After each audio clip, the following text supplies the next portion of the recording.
you very much. Jackie. Thank you, Caroline.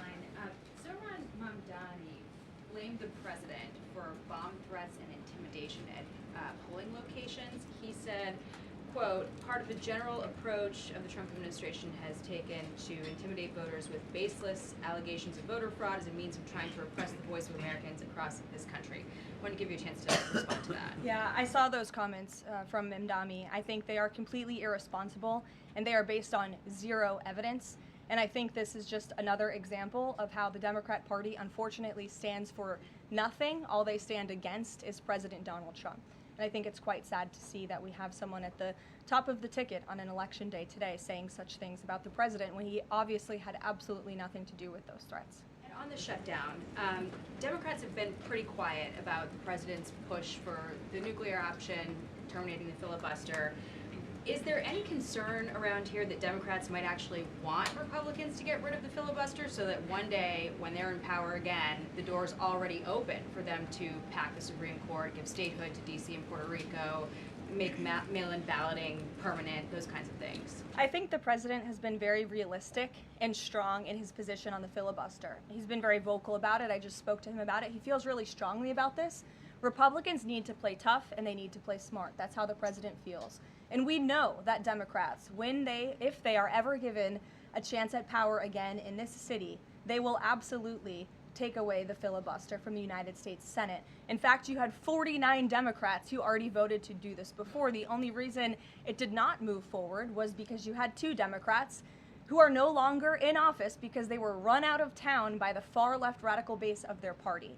And so President Trump is quite clear on this. He wants to see Republicans move as many good pieces of legislation for our country forward in the next 3 years of his administration as they possibly can, and the filibuster is one means to doing that. Talk to Johnson and Thune about it. I know that they had both voiced some opposition. Have there been any conversations with them? He has. He's made his position to them very clear, both publicly and privately. Ouija. Can you help clear up some confusion about SNAP benefits? Because Sure. The president just posted that they will only be given out when the radical left Democrats open the government and not before. But just yesterday, the administration said it would comply with a court order to expend the full amount of SNAP contingency funds by end of business day yesterday. So did the administration distribute that money or defy that court order? No, the administration is fully complying with the court order. I just spoke to the president about it. The recipients of these SNAP benefits need to understand it's going to take some time to receive this money because the Democrats have forced the administration into a very untenable position. We are digging into a contingency fund that is supposed to be for emergencies, catastrophes, for war.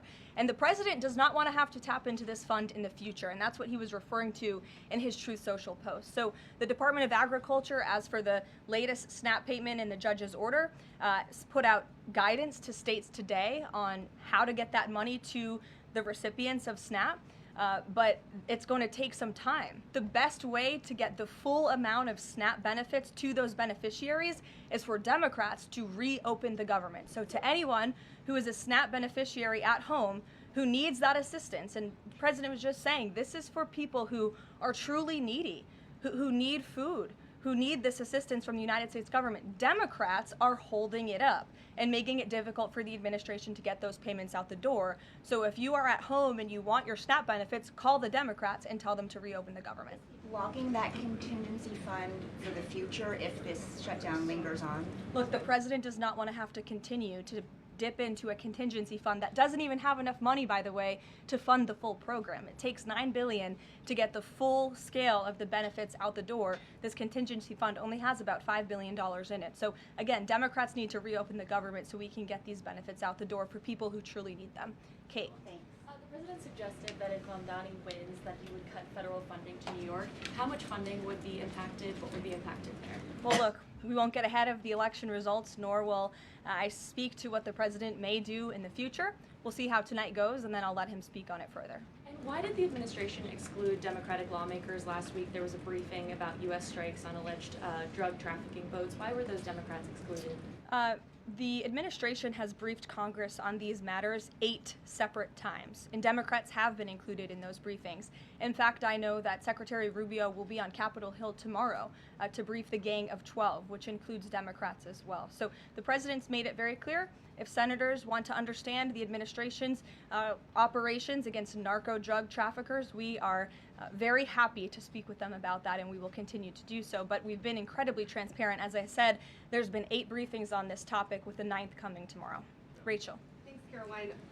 There's been some reporting out there about the possibility of furloughed workers not getting back pay. We know that the president signed that bill into law in his first term. Does the administration guarantee that all furloughed workers will get back pay? This is something we are very much open to discussing with Democrats as part of the discussions about the continuing resolution to keep the government open, and it's something that Republicans are talking with Democrats about right now. I won't get ahead of those negotiations or discussions. That's a possibility that may not happen, even though it's law. I just said Republicans in the White House are very much open to discussing this with Democrats. And then just one last question. As this government shutdown now drags on, about to make history as the longest government shutdown in American history, can you talk about what the president is personally doing to try to see an end to this? He's pushing Republicans to keep voting and to keep opening up the Senate floor to vote for the clean continuing resolution. He had the Senate Majority Leader and the House Caucus Leader, Hakeem Jeffries, here at the White House to talk about this in the very early stages, to give them a chance to come to their senses and avoid this entire government shutdown at the very beginning. And they chose not to. And I think it's been very clear to everyone in this room and to everyone across the country that the Democrats are playing partisan politics with our United States federal government. And all Republicans have wanted to do for the last 35 days is reopen the government. That has been the president's position since day one. It is his position today on day 35. And all we need are 5 common sense Democrats with have a little bit of courage and come to the table and vote with Republicans. I saw Senator John Fetterman on television last night saying that he hopes more folks in his party will step up. And we certainly agree with him on that point. Sure. Caroline, the president posted on True Social that the voting underway in California is, quote, rigged. What evidence does he have of that, and what does it mean that mail-in ballots in that state are under legal and criminal review? By whom and why? And also, in this vein, does the White House still plan to issue an executive order banning mail-in voting, and what legal authority do you have to do that? The White House is working on an executive order to strengthen our elections in this country and to ensure that there cannot be blatant fraud, as we've seen in California with their universal mail-in voting system. It's absolutely true that there's fraud in California's elections. It's just a fact. It is just a fact. They have a universal mail-in voting system, which we know is ripe for fraud. And if you want to deny that, I'm happy to provide you all of the evidence for it. I'd be glad to send that to you after this briefing. Rigged.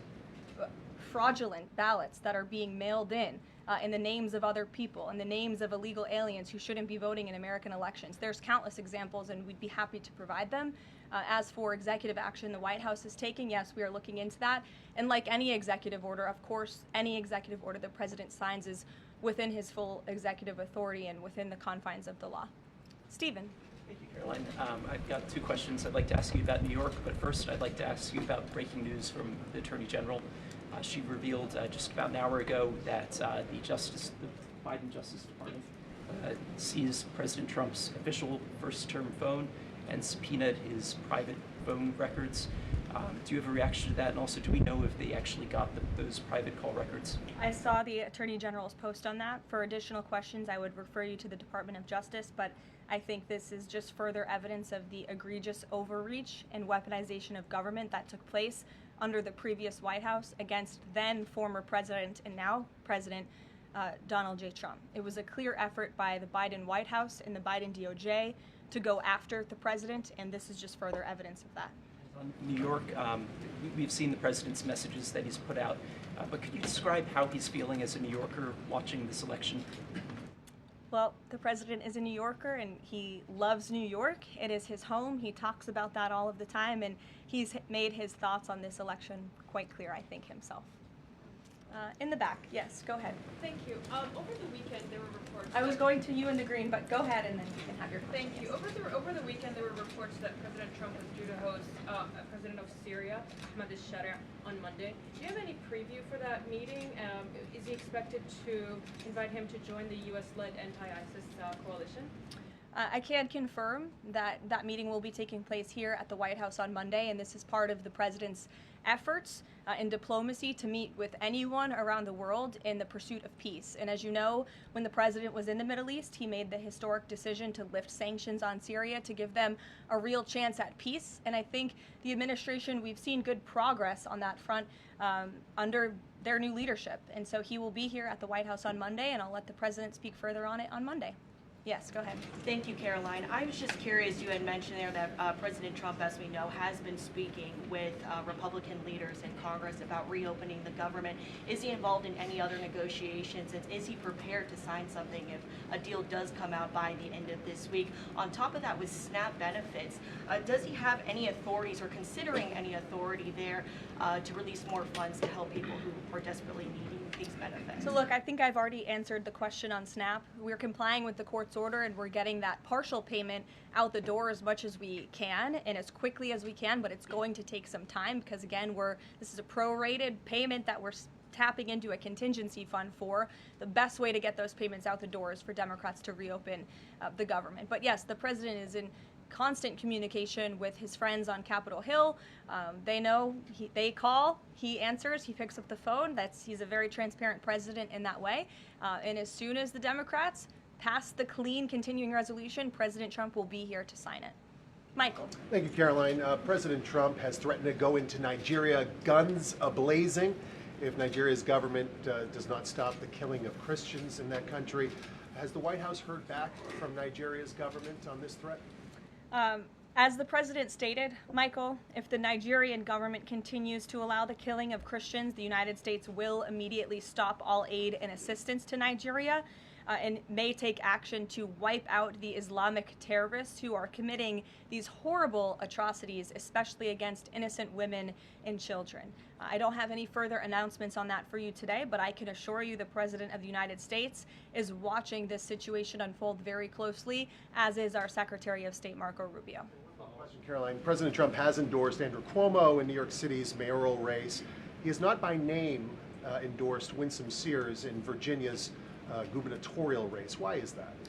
Look, as you know from this podium, I'm quite limited in what I can say with regards to ongoing political elections. I think the president has spoken for himself and what he wants to see take place in these elections today. Lalit. Thank you. I would like to ask you about India-US citizenship. What is President's thoughts on the future of India-US citizenship? I'm sorry, Lalit, can you repeat that? What is President's thoughts on future of India-US relationship? I think he feels very positive and strongly about it. As you know, he recently, a few weeks back, spoke to Prime Minister directly when he celebrated in the Oval Office Diwali with many high-ranking Indian American officials here at the White House. We have a great U.S. ambassador to India in Mr. Sergio Gore, who will represent our country very well. And the president and his trade team continue to be in very serious discussions with India with respect to that topic. So I know the president has great respect for Prime Minister Modi, and they speak pretty frequently. Thank you. Hi, yes. On the air traffic controller crisis ongoing, Secretary Duffy said he will now start to cancel and ground flights next week to maintain safety. Should people fly next week given this new information, and is the administration encouraging people to stop flying altogether and look at alternative transportation modes? The administration is encouraging Democrats to reopen the federal government so this chaos and disruption to our air traffic control system in the United States of America stops. It is ridiculous that we have even gotten to this place and that the Democrats have continued to shut down the government with 35 days, our air traffic controllers continuing to work unpaid, every single major airline in our country coming out and begging the Democrats to please reopen the government. And you had a Democrat staffer who was quoted, I believe in Politico a few weeks back, saying, short of planes falling out of the sky, we are not going to reopen the government. That is a reckless and dangerous statement from someone who didn't want to put their name on that statement, but we know it came from the Democrat Party. And I think we're very clear. We want to reopen the government so we can resume travel in the safest and most efficient way possible, especially as we head into the busiest travel season of the month. We have Thanksgiving in a few weeks. And so Americans across the country need to make it very clear to their Democrat representatives that we want this government to be reopened so we can resume safe and efficient travel. Fran. Caroline, as of last I checked, the president still had not commented on the death of former Vice President Dick Cheney. Is the White House involved in the funeral arrangements in any way? Does the president plan to speak at the funeral? Has he spoken to anyone in the Cheney family today? And does the White House have an opinion on whether or not the former vice president should lie in honor or stay in the Capitol? I don't believe the White House is involved in that planning, or at least hasn't gotten to it yet. I know the president is aware of the former vice president's passing, and as you saw, flags have been lowered to half staff in accordance with statutory law. Jasmine. Thank you. Back on the question of the filibuster, how much political capital is President Trump willing to expend to get Republicans to do what he's asking? I mean, will we see him at the Hill? Will he be calling folks over here? What exactly is President Trump planning to do outside of these true socials and maybe some of these private conversations to get Republicans to fall in line? Look, I think you'll see. I think you'll see the president continue to engage very strongly and consistently with his friends on Capitol Hill. I don't have any meetings to read out for you at this time, but I think you should stay tuned and keep your eyes on Truth Social on this matter. The president's making his position on it quite clear. And again, he is right. Republicans need to play tough. We know that this is what the Democrats will do if they are ever given the keys to power again. And he wants to pass as many good pieces of legislation as we possibly can for our country and for our people. That includes election integrity reforms. It includes additional tax policy. It includes, fixing our immigration system further in ways that only Congress can. And the president fears with a Democrat Party that is so radical and opposes everything he does and everything he says, this is the only option for Republicans to move forward. Karen. In a second question, President Trump said to CBS in the 60 Minutes interview that he did not know the Binance founder, which he pardoned. What exactly did he mean for that? I know it caused He means he does not know him personally. He means he does not have a personal relationship with this individual. And when it comes to pardons, the White House takes them with the utmost seriousness, and the president understands the responsibility that he has as president to issue clemency and issue pardons to individuals who are seeking that. That's why we have a very thorough review process here that moves with the Department of Justice and the White House counsel's office. There's a whole team of qualified lawyers who look at every single pardon request that ultimately make their way up to the President of the United States. He's the ultimate final decision maker. And he was very clear when he came into office that he was most interested in looking at pardoning individuals who were abused and used by the Biden Department of Justice and were over-prosecuted by a weaponized DOJ. And the individual you're referring to, that was certainly the case. Even the judge in his case said that the sentencing that the Biden administration was asking for was egregious and went too far. And so the president is correcting that wrong, and he has officially ended the Biden administration's war on the cryptocurrency industry, and I think that's the message he sent with this pardon. Karen, yes. Back on the issue of back pay for furloughed workers, you said that the White House is open to discussing that with Democrats, but what would that discussion even be? There was a law, the president signed it in 2019. What could a discussion look like? Why is that even open for discussion? Look, Karen, as I said, Republicans are talking about that with Democrats right now, and I don't want to get in the middle of those sensitive conversations. But as we've complied with the SNAP order, the White House, the administration is always going to comply with the laws. We're always going to comply with the ruling of judges across the country. But the Republicans are discussing this matter with Democrats right now. Why would there even be a consideration of not paying those workers? Tom Dempsey with News Nation. Big day in the Supreme Court tomorrow with President Trump's tariff policy facing a legal challenge. What's at stake with that case? And if the Supreme Court rules against the Trump administration, what is Plan B for trade policy? I'll tell you, the White House is always preparing for Plan B.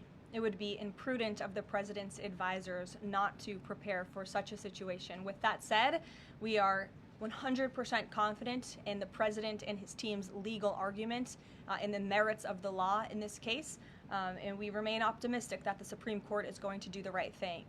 The importance of this case cannot be overstated. The president must have the emergency authority to utilize tariffs. Look at what President Trump has been able to do with the leverage and the power of tariffs. He's been able to sign peace deals all over the world and end global conflicts and literally save lives.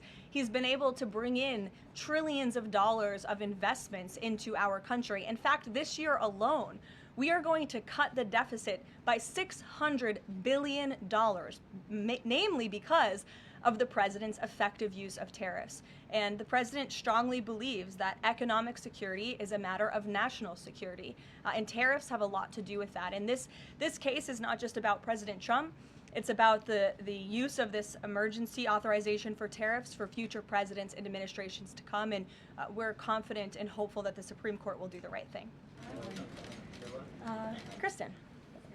Why did President Trump get an MRI during his recent visit to Wall Street?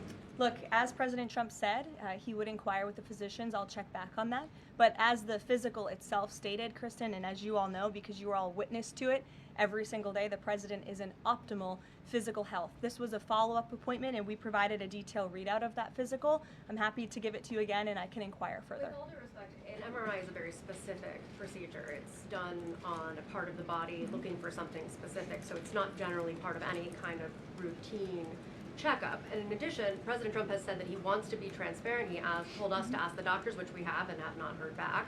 Why don't we have more information on this? As I said, I'll check back for you. Go ahead. Caroline, can you update us on the mediation efforts this administration is leading in Sudan, trying to achieve a ceasefire there? Sure, yes. The United States is actively engaged in efforts to bring about a peaceful resolution to the terrible conflict in Sudan.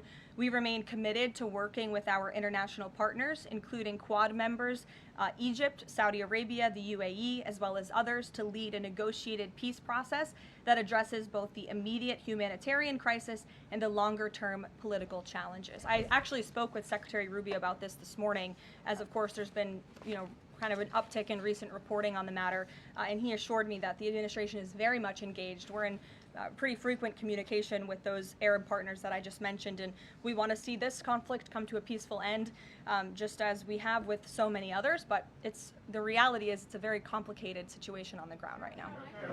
Yes. Hi, yes.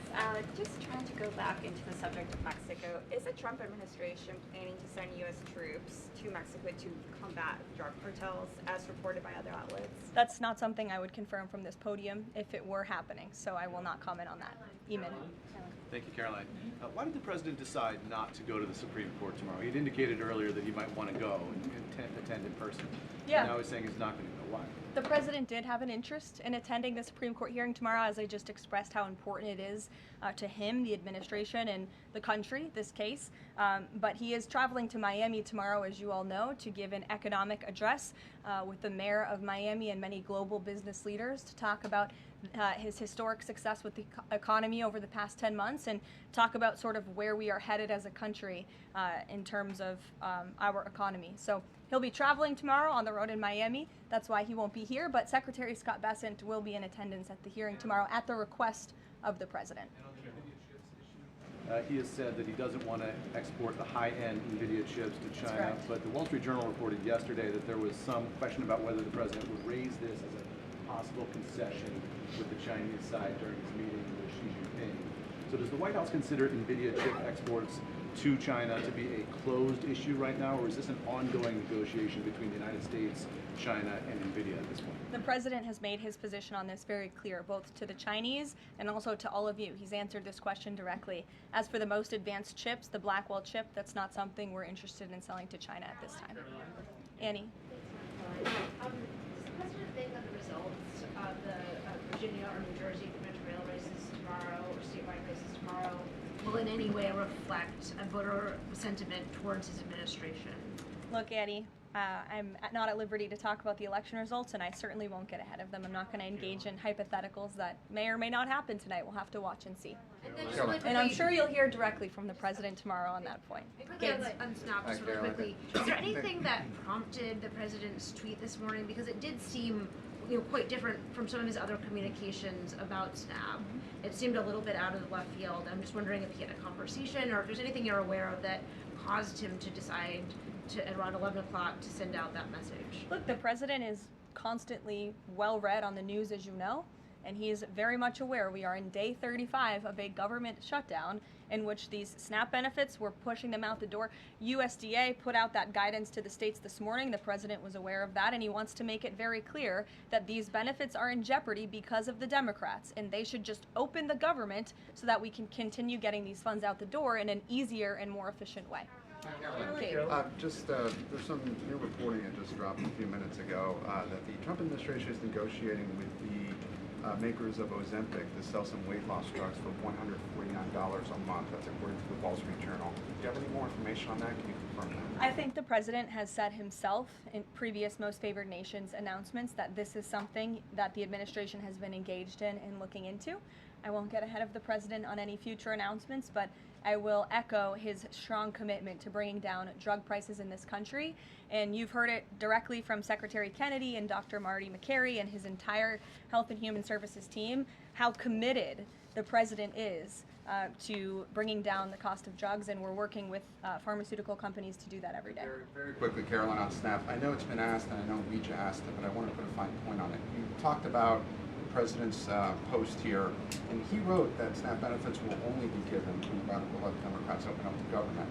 I understand your previous answers, but as written, how would that not violate a court order as it's written? I've now answered this question several times, Gabe. We are complying with the court's order. We are getting the payments out the door as quickly as we can. USDA sent the guidance to the state. The president is referring to future SNAP payments. He does not want to have to keep tapping in to an emergency fund and depleting it. In the case of a catastrophe in this country, he wants to have those funds preserved, as they should be. And he's made it very clear Democrats should reopen the government. I have one final positive note for all of you. I told you I would keep you posted when the White House would resume public tours. Well, I'm pleased to announce the Office of the First Lady has reopened the doors for public tours on Tuesday, December 2nd. There will be an updated route, of course, for guests in light of the ballroom construction that's taking place, but we very much look forward to celebrating the holiday season. And the public and members of Congress and anyone who wants to come visit the First Lady's beautiful decorations is welcome to go to whitehouse.gov/visit